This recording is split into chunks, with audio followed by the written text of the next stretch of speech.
and welcome to No Mic Open Mic.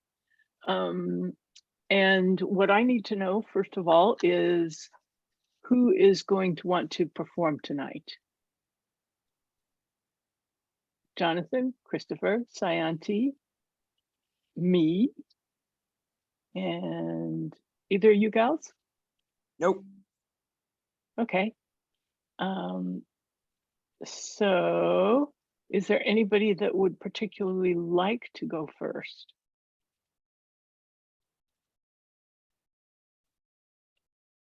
And is there anybody that would not want to be first? Okay, then I was just gonna say I haven't heard one of Jonathan's songs in a while. I know. I was just about to say. Well, Jonathan goes. I'm good to go. I'm good to go as much as that tells you, but just give you,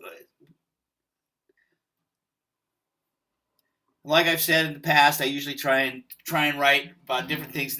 I've picked a couple out that are sort of, I would say, mildly topical references, so somewhat maybe a little political, but hopefully not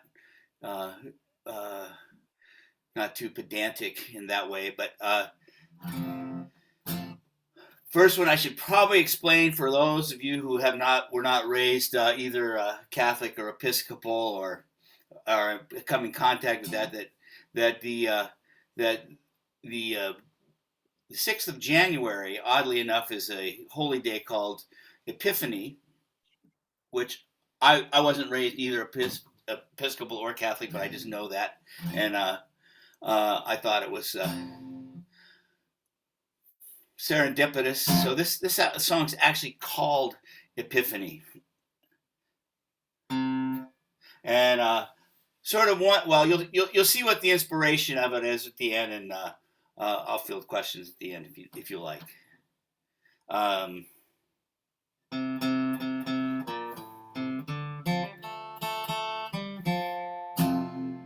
It came to pass over broken bricks. The truth revealed January 6, a day that once held a holy place, now reveals a deep disgrace. Epiphany, doubt set free, no denying what you see, appearing from a weeping fog. History once more is prologue. Coincidence or ironic twist, weird how things align like this. Those that wonder, now they know it's all remastered, no great show. Epiphany, doubt set free, no denying what you see, appearing out of the weeping fog, marching for a demagogue. The old cry is come to Jesus, though no one can now believe this, as Georgia knows it's on the mind. We cross-contaminate saving kinds. Epiphany, doubt set free, no denying what you see, peering out of a weeping fog, outrage with no analog.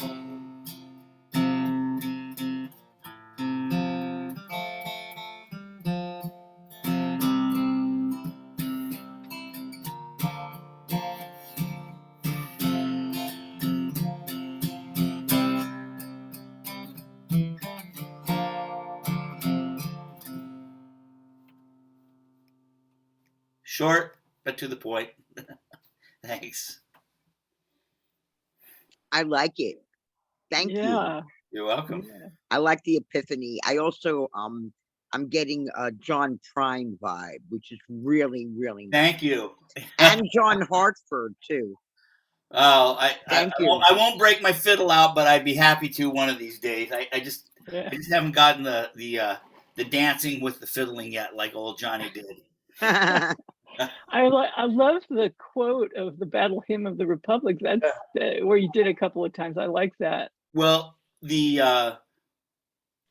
really the impetus for the song, and like I say, and you'll see even one of the other ones I might do tonight is sort of like trying to refer to sort of, the mimetic quality of songs that we all know can be pretty powerful. So I was trying to evoke that kind of vibe for that theme. So it was pretty blatant swipe to include a couple of bars, but That's great. I love that you included it. I think that's great. Me too. I have a book on my bookshelf that's called Steal Like an Artist. Steal like an artist. In other words, everything. Yeah. Yep. Yeah. One of the best thieves is Bob Dylan, and he's got some of the best. He won a Nobel Prize, and he's been stealing stuff for 60 years, and he's turning out great things. Yeah. Admittedly. But he does such a good job with it, Yep. Shamelessly. Yeah. Yeah. Okay. Well, so who's up next? Sayanti, you want to go? Sure.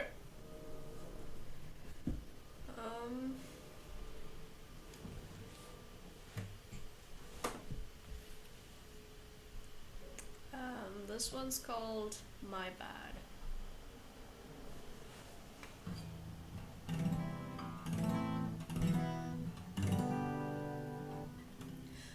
My bad, I let you let me down. I let myself drown in thoughts of you, when I should have taken the canoe.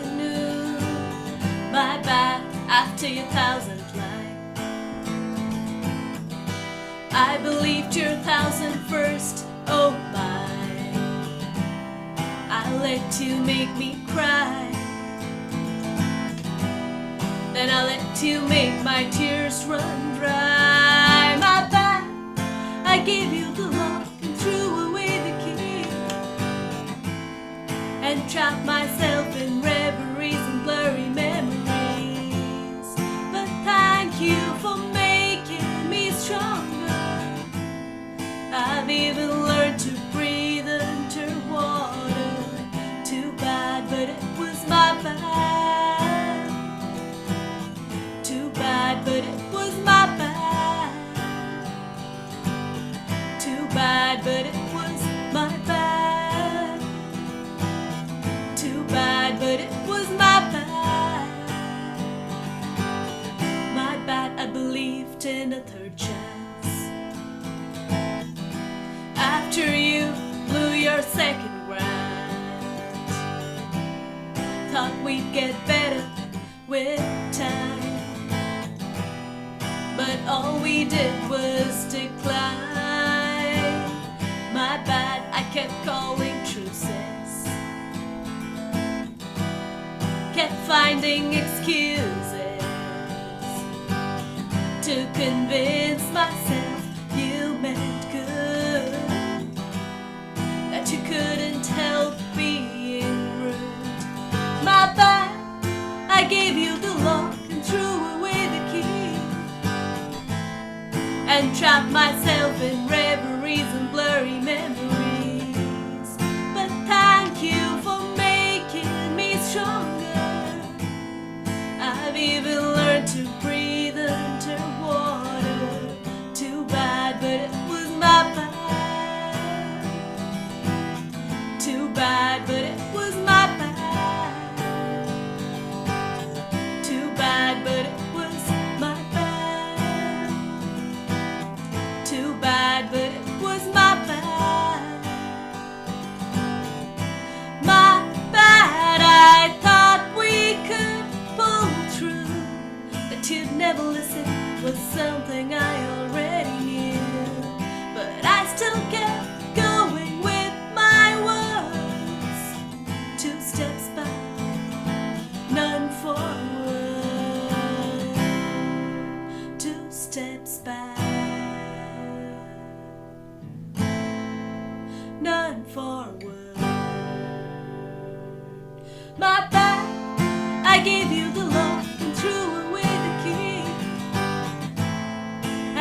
trap myself in reveries and blurry memories.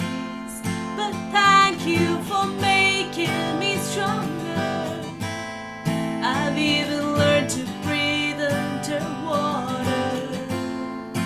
Gave you the look, threw away the key, and trapped myself in reveries and blurry memories. But thank you for making me stronger. I've even learned to breathe underwater. Too bad, but it was my bad. Too bad, but it was my bad. Too bad, but it was my bad. Too bad, but it was my bad.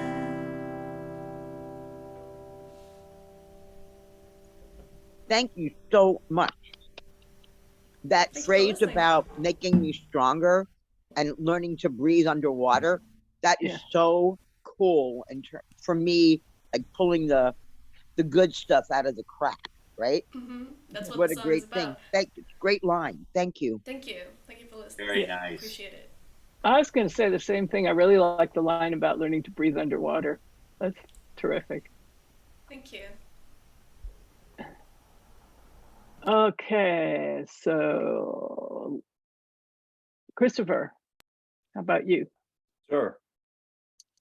Hey, I was gonna ask Sayanti, are you still moving to LA, or was that your plan? I'm in LA right now. Oh, you're in LA. Yeah. Okay. So, how's it going there? Not too bad. It's pretty Yeah? hectic, but yeah, I'm getting by. Okay. Have you been there for a while now? I've been here for about 2 months. Okay. I moved here at the end of July, so a little more than 2 months, I would say. Awesome. I just remember you were talking about that before, and it suddenly popped into my head, and I thought, oh, I wonder if you actually Yeah. made The it. last time I was here, I was in India, so it was a Okay, yeah. completely different time zone. Yeah. All right. I have one short piece I'll read right now, and I have a longer piece that I'll read maybe later if there's time. I can't remember if I've read it here or not, the other piece. I know this one I have not, so I'll start with this one. Shoot. Oh my God, I have like 500 documents open. Hang on one second. Oh, there it is. Okay. Okay, I was trying to write something for this micro fiction contest, and I was working on it, and then I decided not to turn it in. Maybe I should have, but this is what I wrote. It doesn't have a title. I turned from the sunset back toward the gloom. No cars coming either direction. The wind had picked up, flapping my shirt and gusting little clouds of dust at me, at my eyes, shooing me away like an old woman throwing handfuls of pebbles at a stray cat. The heat rising from the blacktop grasped at my ankles weakly, but still as dangerous as a dying campfire. I took a couple of more steps to the west, but it was useless. The dark would catch me eventually. I just didn't want to be alone when it happened. I wiped the dust away from my eyes and thought about how I used to feel like Samson. I'd been young and strong, favored by the gods. My hair was dark and long, and I was fierce in my youthful stupidity. I judged and I was judged, and I erred and I was treated unfairly. I was bound and crushed by the institutions that I had served and that I had also loved, betrayed by them as by a faithless lover. I squinted at the distant plateaus, recalling when I had been young, when I had been destitute, my hair dark and long, feeling like a stranger even at home.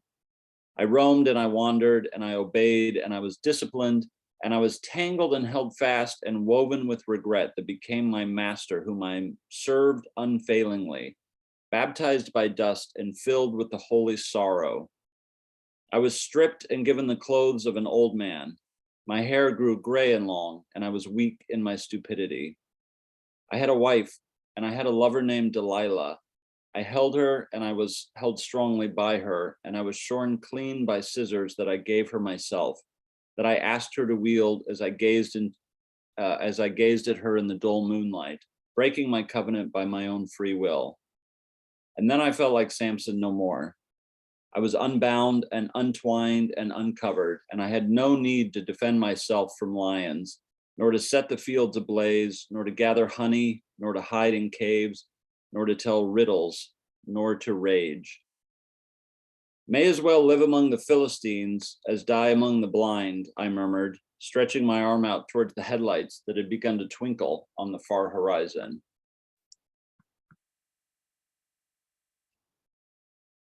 That's that for that one. Yay.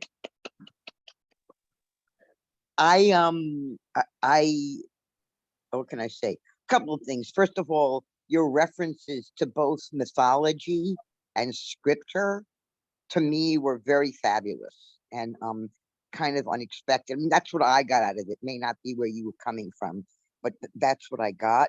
And there was one line that you said that I don't remember what it was. It was close to the beginning. That got me. It was a great picture in my mind. It was a good visual. So thank you very Hey. much. Buff, I bet it was the pebbles, wasn't it? Yeah. The old No, woman I throwing know what it was. pebbles. No, it was how this is what I heard. I don't know if it's what you said, but as dangerous as a dying campfire, Yeah, which that is was so huge for me because you don't think of it that way, but it is because it's dying and you don't think of it that way. Thank you. That's funny that that line stuck out to you, because I wrote this a few months ago and I haven't worked on it very much, but I worked on it today and I just changed that line was something else today, and I just changed that to that today. So that's funny that was the one that stuck out Fabulous. for you. Thank you. I appreciate that. Pleasure. I like the pebbles in the wind. Thank you. Yeah, there were lots of good similes that made the story very vivid. Like, I could visualize everything. The pebbles one, like, I think it was old woman throwing handfuls of pebbles at a stray cat. That's like so good. Right. And also the dying campfire, both of them stuck out to me. Very good similes in your work.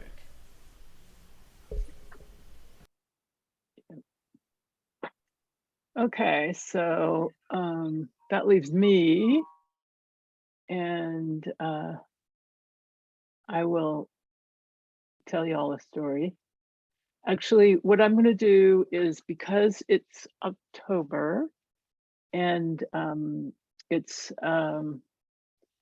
Gay History Month, and we just recently had Coming Out Day, I'm going to read you something that I wrote that's called Letter to My Closeted Self.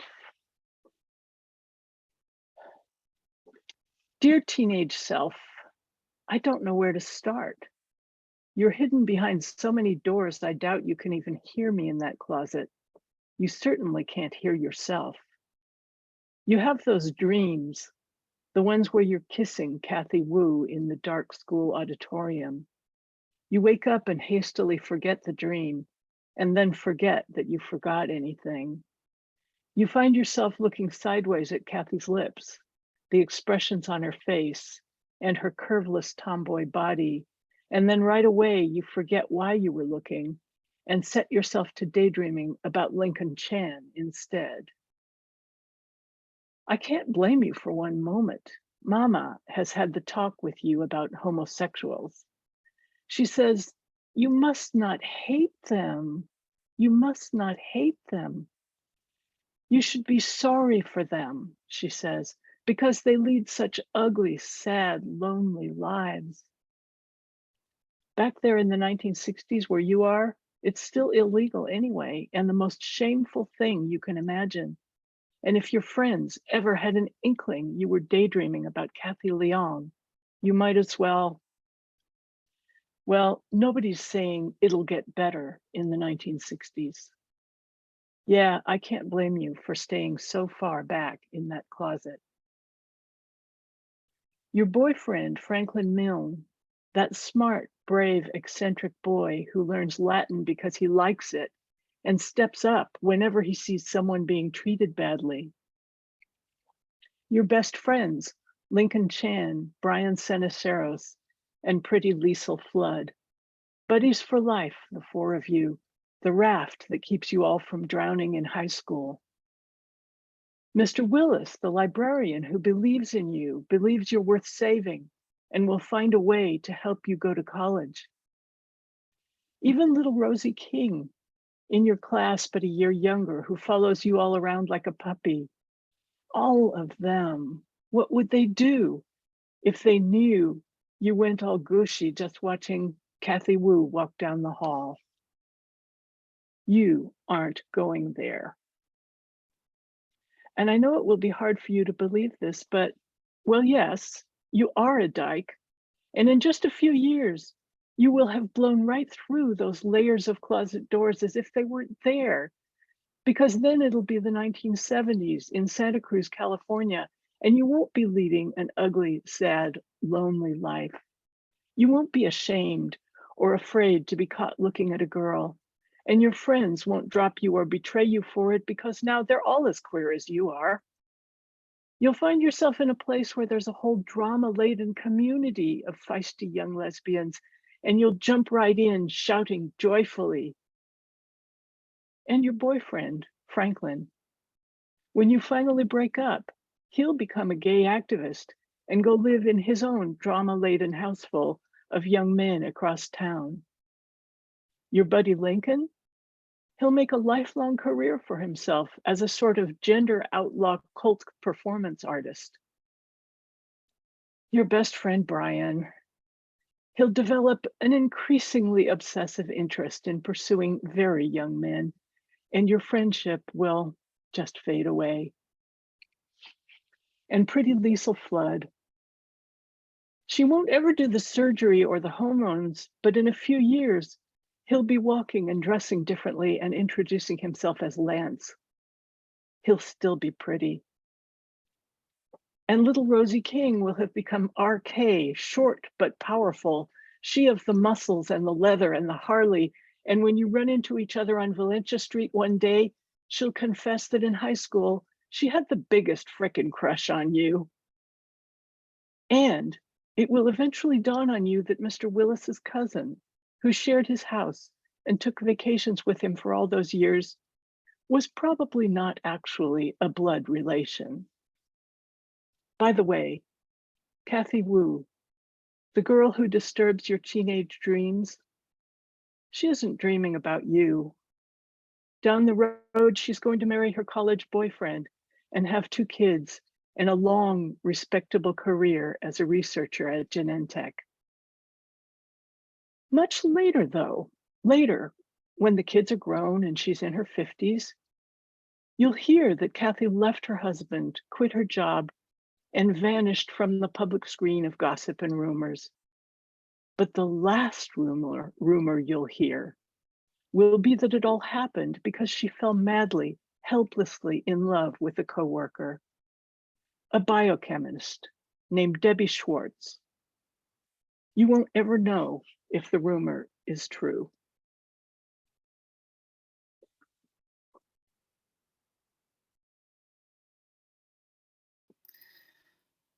You got to know how true that whole narrative runs for so many people that I know. It's extremely, I mean, it's just so piquant, you know, it's just so right on. And thanks, very nice. People of my generation particularly, so. I was very struck with what your mother said to you. And I don't know how old you were, but at what point did you realize the dissonance between who you were and what she was saying? Was it immediate, or was it later in life, or it was immediate? No, I believed every word she said. And I knew that I was doomed to an ugly, sad, lonely life. Holy fuck. If I admitted to myself that who I was, which I didn't, I went, nope, not me, not me, not me. But, it was only like several years later that it was a whole other thing. That Uh-huh. was when I realized, no, mama, it's not like that. And here she was trying to be progressive Mm-hmm. and trying to give positive messages and stuff. And it was, oh, it was the worst. What she said, I'll never forget it. Ay, ay, ay. How old were you when she said that to you? I was trying to remember, probably 14, 15, something like that. Ay, ay, ay. Well, I thought it was a beautiful idea of writing that letter to yourself on so many on different levels as well. Just, you know, I've had a lot of the last couple of years have I've seen a lot of changes in very old friendships, and that little line about your one friend who just fades away, your friendship fades away. Yeah, It's very yeah, beautiful. It's sad, yeah. melancholy, but it's just the way he wrote it. Yeah, It's something that happens. yeah. Yeah. Okay, my dears, who wants to go next? I mean, I'm sure at least some of us are gonna do another one. So, do you want to just go back in the same way we did it? Well, Same order? this is as so often happens in these sessions. What I plan to do next doesn't really fit kind of with the mood of the moment. So this is one I think I've done before, but I'm really I'm really pleased with this song, and I think it fits the last uh, it fits sort of some of the themes that are coming out here. It's called Change Your Mind. How true it is, there's many sense. There's fate and coincidence, though each may be no more than ideas cast. Sea of joy that's locked up tight in the corner will not shine a light in the dark, lost in the past. If I could reset thought, help you look and sure you find what is not clear inside your mirror, I would change your mind.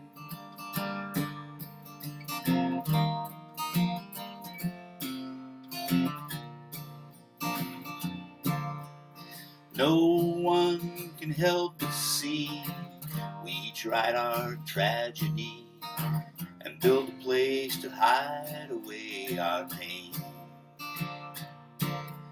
And no one can break the thrall of sheltering in those walls, visiting hurt again and again.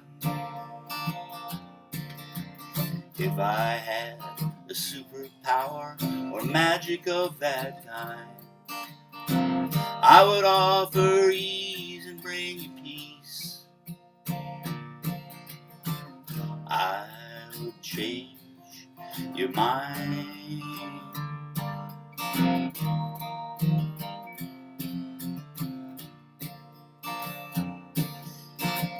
How real is real belief?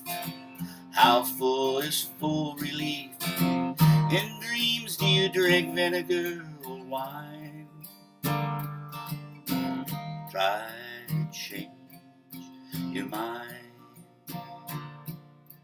If everyone in the world but one loves you like the sun, but you want the love of the one that cannot hold you as you wish, will not serve you life's best gift. Take my words, my helping hand, as one that sees you through and through, knows you're pure and fine. All doubt is mine to dissolve. I would change your mind. with all love, I would change your mind.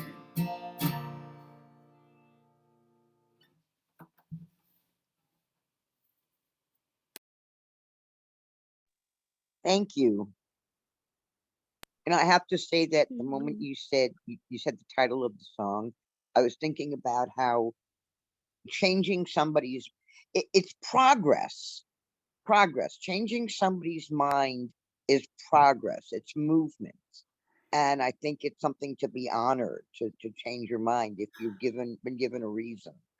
Well, a little bit of the thought I had for this, everybody used to always ask me, and I think I've told this story before, is the question always comes up, what would your superpower be? What would you like your superpower to be?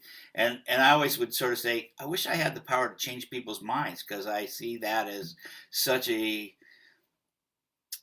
it's the source of so much misery and just bad behavior and Yep. just everything, and it's probably one of the hardest things you can possibly do in the end. Yeah, you have to have people who are willing to have their minds changed, right?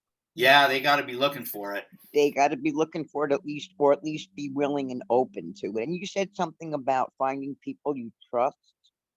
I think that was one of the lines in the song. And I don't know, maybe it's just what I heard. I tend to hear things that aren't really there as I go about my business. I don't think that's not in there, but it's certainly implied that if you have somebody that who that has your ear and they tell you something, maybe that would have some power to help you change your mind. Yeah. Thank you. Yeah. I really like that there was a very strong kind of wistful tone to it. Well, the idea of the superpower was kind of a key part of it. But then I thought I actually had several people in mind that I knew were actually really suffering from their inability to see things differently, which, objectively, so many things can be so easy to describe objectively, but when it comes down to changing not only your own subjective reality, but anybody else's subjective reality, it's a tough climb. It's a tough thing to do, and sometimes you just have to acknowledge that you can't be an actor in their little drama. I know someone said John Prine and John Hyatt earlier on the last one, but I would say in a lot of your songs I get a really strong Woody Guthrie vibe, and I don't know if you're a big fan of his, but it sounds like you must be. Cool. Yeah. Yeah. Yeah, I definitely hear the that was definitely Woody Guthrie. Yeah. Yeah. Trying, the if you could ever tell a story as plain as Woody did, you kind of accomplished something, Yeah.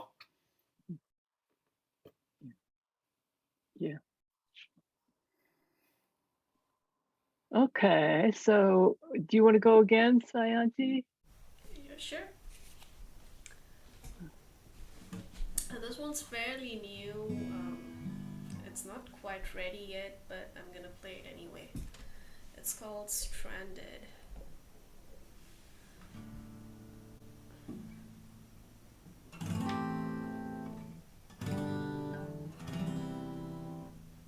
Spend all my time on the train, going nowhere and back again. Look for something to do, trying to forget you. The cars blast out loud music, but I hear your name in the lyrics, and the faces on the billboards seem to be all yours. Another day goes by without you by my side. You're running in my mind, but I'm the one who's tired, uninspired. Let my calls be answered.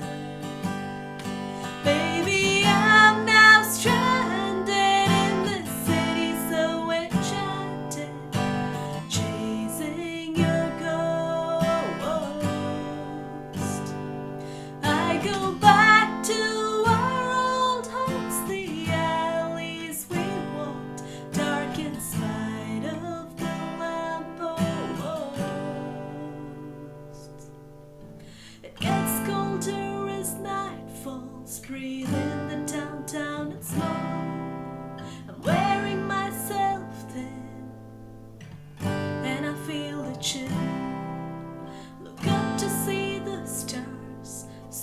close and yet so far. See you in the constellations. It can be an illusion. Another day goes by without you by my side. You're running in my mind, but I'm the one who's tired, uninspired. Let my calls be answered. Baby, I'm now stranded in this city so enchanted, chasing your ghost. I go back to our old homes, the alleys we walked, dark in spite of the lampposts. I'm going the extra mile, but seems like it's all futile, 'cause all roads take me to your place. I never learned my lesson, search all over again in the same places. Baby, I'm now stranded in this city so enchanted, chasing your ghost. I go back to our old homes, the alleys we walked, dark in spite of the lampposts. I'm now stranded in this city so enchanted, chasing your ghost. I go back to our old homes, the alleys we walked, dark in spite of the lampposts. Something like that, it needs to be polished. Thank you. You know, I was listening and it was very ethereal. What you were describing was very in your head, in my head. And then when you mentioned the city so enchanted, whatever city it was, it suddenly became three-dimensional for me. So I was able to kind of walk the streets with you, really, not just in my own head. So I like that. I like that. It was grounding for me to have you say that one line. Thanks. Thank you. I'm glad you felt that way. And great. Yeah, the imagery was very strong in there. I felt the same way. I could see what was happening. And I like that line, dark in spite of the lamppost. That's just, it's a great line. And then I like the way you tied the ghost and our old haunts. It's a play on words a little bit. You know, it's not haunted, but that's what you were saying, right? Like, yeah, that's what I said. I like the way you tie that together without, I like the little play on words there. I like that as well. That really stuck out for me. The haunts, not haunting, not haunt, like, you know, you talk about haunts, but you don't necessarily think about ghosts, but you married them together. And I thought that was very clever and not contrived. And yeah. Thank you. Very pleasing. Thank you. I had the same response to that. I really liked that. And I just liked in general the whole chasing your ghost image, and the you know, the going back to the alleys we walked. I just really thought that was powerful. Thank you.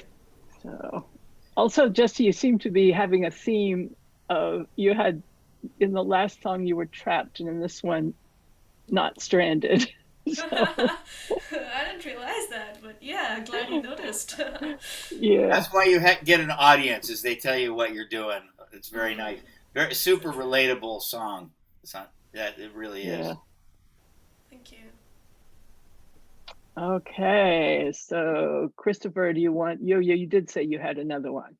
Yeah, I'll go ahead and read this other one. I hope I didn't read this for you before, but if I did, I apologize. I can't remember if I read it here or not, but I'm going to go ahead and do it. This one's called Little Bear Falls.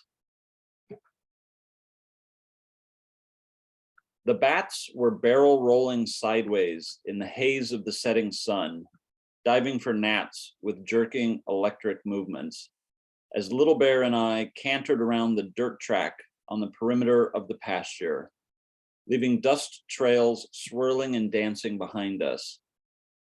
We rode at an easy pace, the saddle leather creaking comfortably under my weight. Little Bear snorted pleasantly, excitedly, and I tightened my knees almost imperceptibly just below his flank. He broke into a gallop, and I laughed, feeling the world smooth out underneath me, floating along on my magic carpet that smelled of horsehair and leather and sweat, strong but not unpleasant odors. Watching Little Bear's thick, tangled mane ripple as he thrust his neck forward into the empty space in front of him, filling the space with horse and rider and leaving it instantly empty again behind.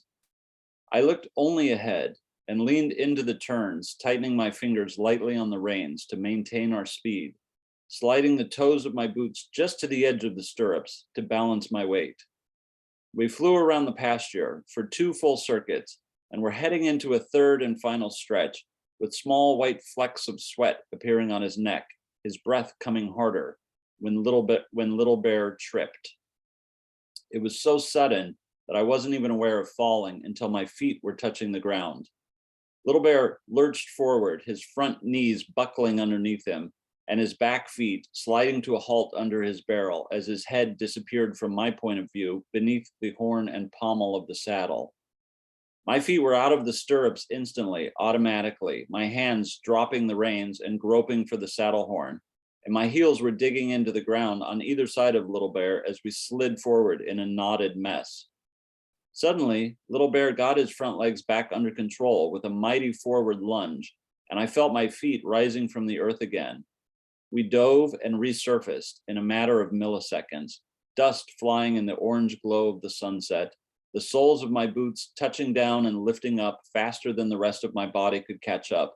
And now we raced on for a couple of dozen more yards until my brain unfroze and I sat back hard in the saddle, bringing us to a halt. Little Bear stood snorting and stamping while I dismounted. I patted his shoulder, lifted the reins over his head, and walked him in a circle around me, watching his legs to make sure he wasn't limping.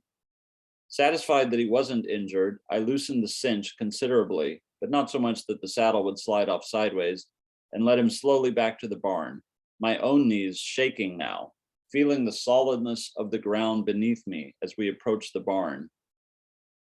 After unsaddling him and storing the gear in the tack room, I gave Little Bear a good brushing, feeding him small, hard pieces of carrots as I worked my way around him. Little Bear chewed the carrots thoroughly and methodically, as though they were necessary medicine. And only later, when I led him into his stall, did he spin his hind legs in a small, neat half circle and nudge me with his soft, strong nose, his hair feeling like velvet under my arm, as if to say, "You're all right, that was nothing. Go have yourself a carrot, it'll make you feel better." I reached out to touch his muzzle in return, but he had already stepped away and was grabbing mouthfuls of hay, chewing contentedly, seeming happy to be in the clean little stall, perhaps happy to be alone, perhaps even happy to be with me.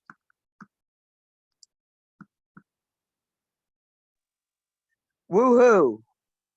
First and foremost, I used to do a lot of riding when I was younger, very young. And it's been quite a while since I've been anywhere consistently around horses. But everything you were describing, I knew, from moving your feet to the tiny little squeeze of your thumb, the relationship between you and Little Bear, which is everything you were describing is sort of that's how you do it, right? It's wordless, but it's about relationship. So thank you. And the smells, I got the smells right in my nose. It's quite fabulous. And then that last part about, well, first of all, I freaked a little bit when he stumbled because I didn't know what was coming, obviously. But that last part where he says to you, have a carrot, it's good for you, that was just rocking. It just took it put the levity back into it and smoothed everything out for me. Thanks. Thank you. Yeah. I also liked the "go have yourself a carrot." Horses are great that way because you know, that little, I had Little Bear. He was a Paso Fino. I don't know if anybody knows anything about horses. He was a Peruvian Paso Fino, which are small horses, but I named him Little Bear. I didn't have a name. I called him Little No Name for a long time, but I finally called him Little Bear because he was very courageous. He just was an amazing, you know, person, basically. He and my dog Junebug are two of the people that I probably have looked up and respected to almost the most in my life. And he was so brave. And the fact that we tripped and he managed to get back on his feet, and anyway, it really is stuck with me for a long time.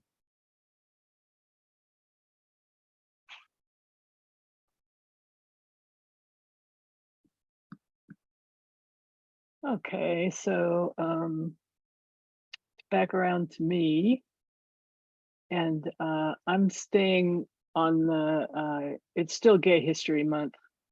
So this story is called Green Silk Dress. And I guess right now it serves largely to show the difference between what it was like to be queer in the 60s and what it was like to be queer in the 70s, especially in certain parts of California. Santa Cruz, California in 1973 was probably the easiest time and place in history to come out. The town was crawling with young lesbians. Being a lesbian was so fashionable, in fact, that heterosexual girls were coming out all over the place, and dating could be confusing. In any case, dating per se was frowned on. Romantic encounters were supposed to be spontaneous and arise naturally from your daily life. You were supposed to develop a bond with somebody in your women's consciousness raising group. And by the way, take my word for it, that is one bad idea. Or while working shoulder to shoulder at the food co-op. And of course, we did those things. We had all read what literature there was for us, books like The Well of Loneliness, in which the only reasonable thing for a lesbian to do was kill herself, or the mildly sexy pulp lesbian fiction written primarily for men. We celebrated the certainty we now had that we would never go back to those bad old days, that we didn't need to live like men or for men, that we were free to dress like lesbians, which meant always androgynously. Our jeans were loose, our shoes were sensible, our hair was short but not too short, and we, of course, wore no makeup. My secret problem was that while we were free to dress that way, finally, we were not actually free to dress any other way, and I kind of wanted to. My friends and I once took a field trip to the women's roller derby bar up in Hayward to gawk at the old-fashioned working-class butches and femmes there, so we could tell each other afterward how much better our lives were now. We opened the door and peeked in. Dim yellow light streaked the wood paneling and brought out the sparkle of bottles behind the bar. The air was hazy and thick with cigarette smoke. Roller skates and trophies were displayed along the back wall. The butches wore suits and silk ties, and their hair was cut very short and combed back. The femmes had long, shiny hair, clinging dresses, and high heels. There was one butch in particular who caught my eye. She had taken off her jacket and lounged on a bar stool, speaking almost into the ear of a dark-haired woman in a green silk dress. The femme laughed. The butch smiled, and her cheekbones caught the light. Our little group stood awkwardly near the door for several minutes while the customers and the bartender all simply ignored us as if we weren't there, and then we left. On the ride back, my friends hooted with laughter at the way the bar's customers were aping old-fashioned sex roles. They congratulated each other on having escaped from that whole oppressive world. I kept quiet. I had liked the bar. It was great that we didn't have to dress that way anymore. I was happy with jeans and a t-shirt most of the time, but I really wished I could grow my hair long, wear lipstick, and put on a green silk dress. If I did, maybe a butch woman with beautiful cheekbones would put her arm around me and whisper something in my ear. If I did, I would lose all my friends.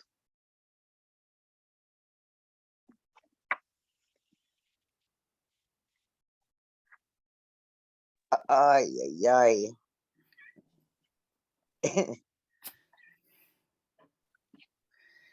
I was just having a conversation this afternoon before I did this with a friend of an age peer of mine who grew up. She's a lesbian, grew up in Europe, and she now works with a lot of people of all ages, but a lot of young teens, 20 somethings, and we were talking about the gender fluidity, and and she was just saying how finally it's just the world's starting to open up. Everybody can just kind of figure out who they are and be comfortable with it. And she was telling a story about when she was in Amsterdam and in the 70s. The uniform for a lesbian woman was kind of overalls and boots. She's going. Sometimes I really wanted to wear a mini skirt and fishnets just Yeah, sometimes, but it just wasn't really kind of we You weren't that couldn't. free yet, and I'm going, well, I hope you can feel free to do it now, because that's just hopefully we're all there in the world today. It's Cross our way fingers. better. It's way better now. Thankfully. Yeah. but to me, it also points up that I don't know, progressive is the very wrong word, I think, but it's the only one I can find right now. There always seems to be a pecking order. There always seems to be people who are judging if you're not towing a line, whether it's the line on the left or the line on the right. There's always somebody who's going to criticize because you're not doing it properly. And it's weird because that's what you've been trying to escape, is the idea of doing things properly. And yet still sometimes there are people in your own group who are, judging you for the green silk dress, which I think you would look marvelous in, by the way.